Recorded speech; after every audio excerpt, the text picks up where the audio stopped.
Miércoles Millennial.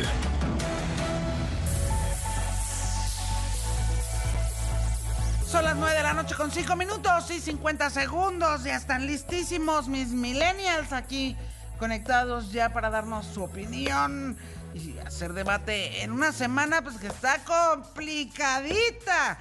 Tania Villar de la UNAM, Lisbeth Julián García de la Salle, Adrián Regino del TEC, Arturo Flores de la UNAM.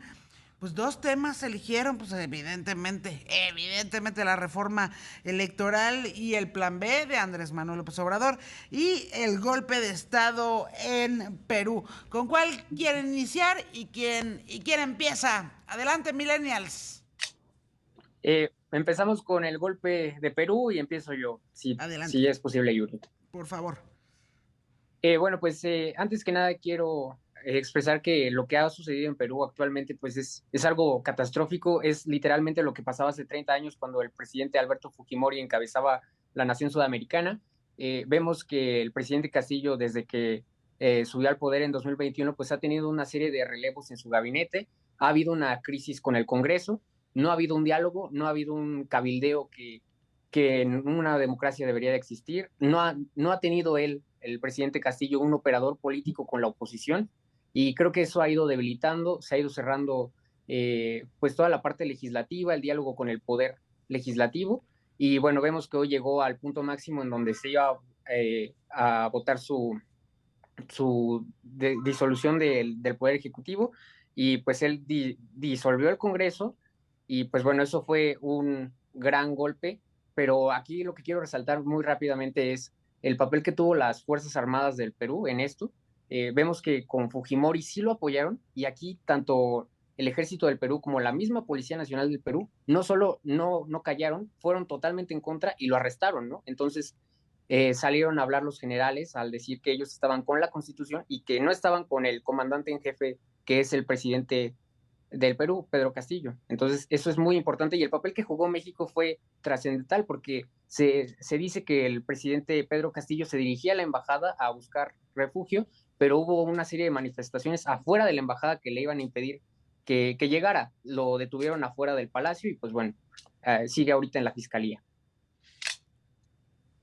Sí, es muy interesante lo que dice mi compañero Yuri, porque las acciones que tomó el expresidente Pedro Castillo de Perú, sí se encuentran legitimadas en la Constitución, en el artículo 117, ¿no? La sección 134, disculpa, respecto a que el presidente está facultado para disolver el Congreso. Aquí lo interesante es analizar el 113, porque si bien es cierto que la presidencia de la República del Perú queda vacante, esto es en razón de que la comisión tiene o señaló por su incapacidad permanente moral o física que fue declarada por el Congreso. Es decir, las acciones que ostentó tanto el Congreso como las del presidente sí se encuentran legitimadas en esta Constitución.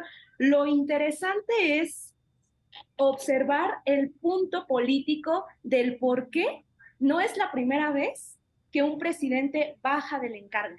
Lo vimos en el 2016, en el 2019 con Martín Vizcarra, cuando disuelve el Congreso y convoca elecciones legislativas, en el 2020, que el legislativo eliminó a Vizcarra, Manuel Merino, entre otros. O sea, no es el primer presidente que bueno, queda... en Perú parece deporte, ¿eh? En Perú parece deporte. Eso de estar y de verdad destituyendo que es presidentes. súper interesante reflexionar cómo la situación política depende ahora del Congreso, porque no es tanto el Ejecutivo quien lleve la batuta. Aquí estamos viendo que si no se lleva bien el Congreso con el presidente, simplemente se va a remover. Y lo que a nosotros nos atañe o nos interesa es lo que dijo el secretario de Relaciones Exteriores. Dijo que México puede ofrecer asilo al presidente peruano. Obviamente él no se ha pronunciado, pero son estrechos los lazos que tiene nuestro presidente con el expresidente peruano. Vemos también que el pasado 22 de noviembre se agradeció a nuestro homólogo mexicano que fortaleciera la Alianza del Pacífico. Es importante recordar que la Alianza del Pacífico es una unión entre Chile, Colombia, México y Perú para la movilidad tanto económica y comercial.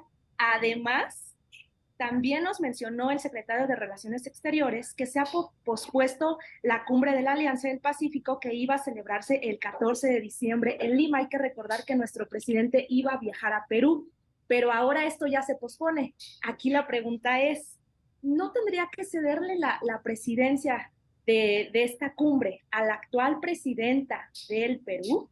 Bueno, esto lo dejo a reflexión de quienes nos están escuchando. Muchas gracias.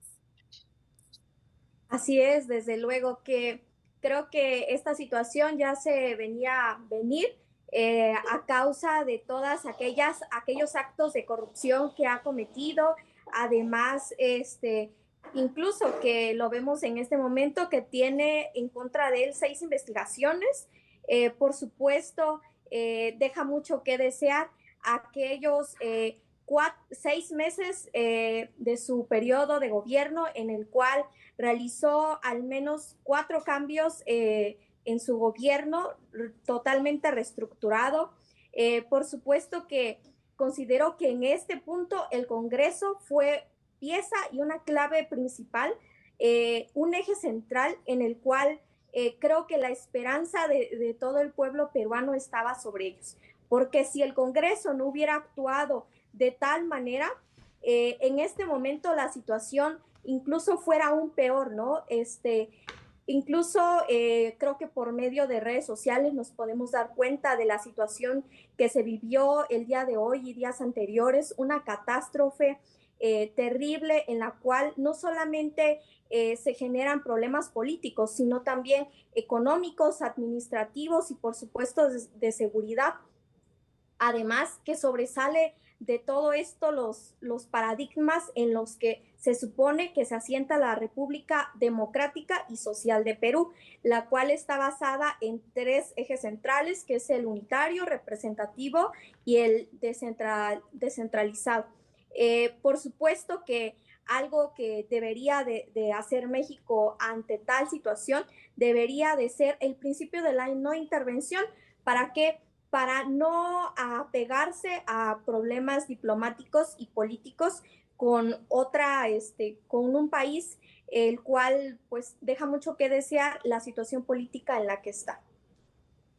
Sí, y retomando, yo creo que aquí el punto interesante son 3 cosas desde mi punto de vista. Es primero la actuación que tuvo el Congreso, efectivamente, como lo han comentado, creo que fue demasiado eficaz en el sentido de comenzar a tomar el mando por cuanto hace a lo que sucedía y generar la sucesión hacia Dina. La segunda actuación por parte del ejército por cuanto hace a que muchos, y en redes sociales lo podemos ver, de que no existía un apoyo como tal a este presidente referente a las decisiones que venía tomando y obviamente al tener esta circunstancia genera un contrapeso, como lo han comentado, para efecto de las decisiones que se llevaban o que se iban tomando. Y creo que la tercera y por ahí posiblemente más delicada es justo eso que decía Lisbeth respecto de la no intervención que se debe de tener frente a los demás países. Ya lo veíamos hace rato que nuestro presidente aventó por ahí un tuit donde decía, bueno, no digo nada, pero sí lo digo. Entonces, yo creo que ahí es muy delicado el tema referente al mensaje político que incluso nos da a nosotros como país referente a estas decisiones y cómo es que sí existen los golpes de Estado y todo lo que pudiese generar esta circunstancia respecto de las decisiones que se van tomando día con día y el papel sumamente importante que va tomando el Congreso referente a crear esta votación, a poder designar a una persona para efecto de que lleve a cabo ya como tal el encargo de la presidencia, ¿no?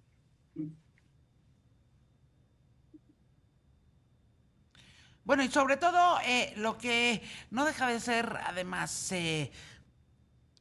una coincidencia sin duda, pero también una tendencia y también la respuesta institucional frente a este tipo de tendencias en la región, en el hemisferio. Vimos lo que ocurrió en Argentina el día de ayer, en donde la vicepresidenta, expresidenta de Argentina, vicepresidenta ahora, fue condenada a 6 años de cárcel. No a pisar la cárcel, pero fue condenada a 6 años de prisión e inhabilitada de por vida a buscar cualquier cargo de elección popular. Y vemos ahora toda esta historia de la intención del ahora expresidente de Perú, Pedro Castillo, a partir de un autogolpe de Estado, intentar quedarse con el control político total de lo que ocurre en su país. En fin, estas tentaciones autocráticas en la región que parecían no tener cabida en las democracias nacidas o nacientes en nuestro continente, pero pues que llegó el presidente de la primera potencia del mundo, Donald Trump, a cantar fraude, y pareciera que le dio un cheque en blanco a todos los presidentes de toda la región, y si me apuran de todo el mundo, para que canten fraude cuando les dé la gana. Lo cierto es que es peligrosísimo para la democracia, y lo que hemos visto tanto en Argentina como en Perú, pues es también el intento de sus instituciones para frenar esas tentaciones autocráticas en ambos países, ¿no? Eso me parece a mí. Habremos de verlo en los próximos días y a ver cómo resuelven sus respectivas crisis. Vamos a las pausas, a la pausa, millennials, y regresamos con el otro tema, la reforma electoral aquí en México. Estamos de regreso, millennials. Ahora sí, el tema, la reforma electoral que no fue aprobada, la de Andrés Manuel López Obrador, que fue... no alcanzó la mayoría de la que requería, ¿no? La mayoría calificada en la votación ahí en San Lázaro, pero inmediatamente después, ni tardo ni perezoso, corrió Adán Augusto López a presentar el famoso llamado Plan B de pues algunas modificaciones o reformas a leyes secundarias en materia electoral, y ese sí pues se pudo aprobar varias, pues son muchas modificaciones. Ayer mismo, en lo que quienes entienden a la perfección temas de proceso legislativo dijeron es el más inaceptable día que se haya vivido en la Cámara Legislativa allá en San Lázaro. Un procedimiento absolutamente desaseado, el que se vivió ayer durante la discusión y aprobación, maratónico, eso sí, discusión, aprobación del famoso llamado Plan B. ¿Quién empieza, millennials? Súper, Yuridia, muchas gracias. Bien, como yo creo que como lo comentabas, es entra la reforma o pretendía entrar una reforma constitucional en la cual imponía, yo creo que una de las gravedades respecto de que todas las personas que estuvieran en el cargo electoral pudiesen ser de selección popular, entre otras más. Afortunadamente no pasa. Y se genera este tema o un arduo trabajo por parte del legislativo, y es donde tal vez algunos analistas ven como este plan B respecto de no reformar a la Constitución, sino reformar a través de leyes secundarias, y entonces generar una especie de traje sastre para efecto de poder ahí como que tratar de meterle un gol respecto de lo que se venía haciendo en materia electoral. ¿Qué es lo que vienen estas reformas secundarias?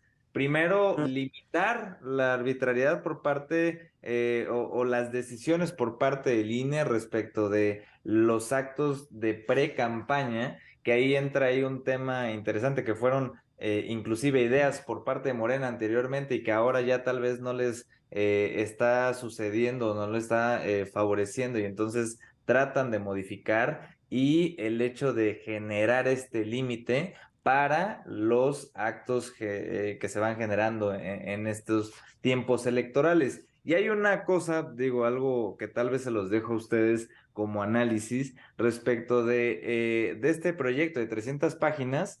Viene un tema referente a la calumnia, ¿no? Y es algo muy interesante cómo es que lo van a manejar respecto de que no se puede generar este tipo de propaganda hacia los partidos políticos y están ahí generando ciertas restricciones por parte de este paquete. Entonces, creo que es sumamente interesante en los tiempos en los que estamos, en donde vemos incluso una jefatura de gobierno ya en actos de pre-campaña y entonces que tal vez no le funcione tanto en estos momentos. Y pues bueno, ahí tenemos el plan B, ya diría un famoso funcionario, plan B o plan V de venganza, ¿no? Entonces, a ver cómo nos va. Así es, compañero Adrián. Desde luego que este plan B tiene como, yo creo que ya era un acto premeditado, ya era algo que se tenía planteado previamente, en el cual suponían que no iba a pasar esta reforma, pero a través de este plan B pretenden reformar nuestra Constitución a partir de consecuencias secundarias que van a yacer a partir de este plan B. Por supuesto que este cambia a algunas, se generan reformas a la Ley General de Instituciones, de partidos políticos, etc. Leyes que son principales y primordiales y en las cuales se están vulnerando nuestros derechos humanos. Además, que no hubo un diagnóstico previo para aprobar dicho plan B. ¿Por qué? Porque fue presentado de último momento. Es arbitrario, es autoritario por donde lo veamos. Además que de estas se quiere adelantar a tener una certeza política para las próximas elecciones que vienen en camino y para las cuales ya se está preparando la oposición. Además que con ello pretenden supuestamente eliminar los financiamientos a los partidos políticos, eliminar el cargo del secretario ejecutivo. Todo esto vulnera al INE, ¿no?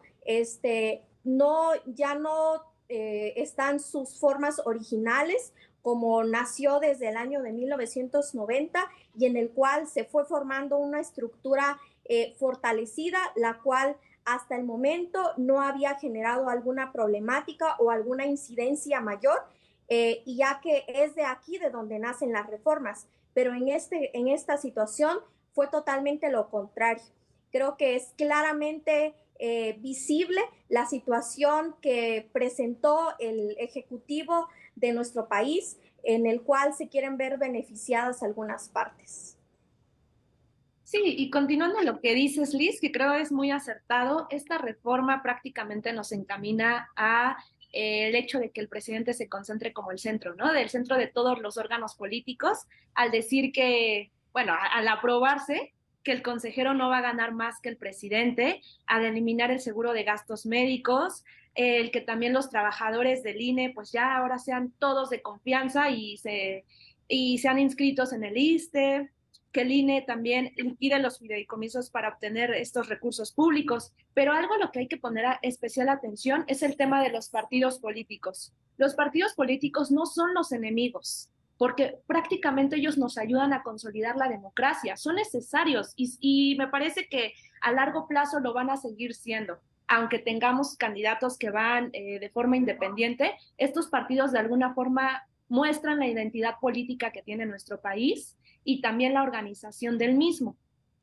Algo que sí no estoy de acuerdo es en el despilfarro de recursos, y yo creo que lo que los partidos políticos requieren es especial vigilancia en cuanto a la administración y a la distribución de esos recursos. Pero no estoy de acuerdo en que las instituciones tengan que centrarse en lo que dice el presidente o en que nada más él sea el único que tenga que tener un presupuesto más elevado o un sueldo más elevado. Yo creo que aquí no se trata de cuánto gana o va a ganar cierto servidor público, sino del desempeño de sus funciones para que así se evite ciertos actos de corrupción. Totalmente con lo que dice mi compañera Tania, o sea, Creo que se ha centrado mucho en el presidente y sobre todo los ahorros económicos que quiere hacer, pero a ver, o sea, por ejemplo, con lo que dijiste, Tania, ¿tú estás de acuerdo que el ahorro que se quiere hacer al INE es mínimo en comparación de los grandes gastos que se han hecho en las obras emblemáticas, como en Dos Bocas, que de 8,000 millones de pesos que estaba proyectado cuando se proyectó pues gran refinería que está en el estado natal del presidente? Pues bueno, el presidente dijo que iba a costar 8,000 millones y que iban hasta incluso a ahorrar dinero. Hoy vemos que cuesta más de 11,000 millones y no produce ningún solo barril de gasolina. Entonces, realmente todo esto económicamente, pues no creo que sea como para reducirlo. Creo que se agarra más del salario del secretario de Lorenzo Córdoba o de Ciro Murayama, que pues creo que son sus principales adversarios dentro de la Junta de Gobierno del INE. Y bueno, pues yo solo quiero llegar al punto en que de verdad un plan B, un fast track, como lo que le llaman, de que se apruebe de forma rápida, ¿de verdad nuestro sistema electoral lo vale? Digo, la reforma política que hizo en su momento Reyes Heroles, pues fue muy importante, fue un consenso, fue algo muy novedoso y creo que hoy vamos a un retroceso. Creo que nuestra ingeniería electoral, todo nuestro sistema, no vale un plan B o un plan C. Creo que es una decisión muy importante que definirá el futuro de México y que, pues de alguna manera, no, no es importante tomarlo en cuenta con un plan B o un plan C, ¿no? No sé qué opinan ustedes. Sí, totalmente lo que dices, el tema de que te doy un presupuesto, de que te doy un mapeo, de que las obras y es cierto monto el que se va a destinar, pero al final, a ver, vamos a hacer una reducción de los egresos o de los ingresos que se están dando a estos aparatos de gobierno, pero luego a ver dónde va a ir destinado ese dinero. O sea, no nada más se trata de que voy a empezar a hacer reducciones, sino a dónde va ese dinero que es de todas y todos los mexicanos. Esa es la cuestión. Y está complicado, ¿no? Porque al final del día creo que ese es un como populismo, no sé si legislativo o cómo lo van manejando en relación a que justo dicen, bueno, si recortamos tenemos mejores oportunidades, pero la pregunta se reduce a ¿y a dónde va a ir o cómo se va a aprovechar tal vez ese recorte que se tuviese y tal vez si es benéfico o incluso nos daña un poco más a las instituciones que tenemos respecto de un organismo que me parece sumamente importante en un país para efecto de poder tener una democracia pura respecto de generar condiciones de imparcialidad que en algún momento se llevaron a cabo, ¿no? Y que las instituciones siguen siendo importantes, Adrián, y lo van a seguir siendo. Así cambian partidos o vengan y vayan presidentes, lo único que hacen es cambiar colores o cambiar la denominación, pero siguen persistiendo porque son necesarias para nuestra forma de gobierno. Eso es lo que hay que entender y que tenemos que ponernos todos al margen y a la lupa cuáles son las funciones de cada una de estas instituciones, si hay cumplimiento, no, porque eso es lo que nos toca a nosotros también, no nada más ser observadores y estar criticando. Es correcto, millennials, ya nos tenemos que ir porque si no nos cae la guillotina encima. Nos vemos la próxima semana. Gracias. Nos vemos por acá el próximo miércoles millennial.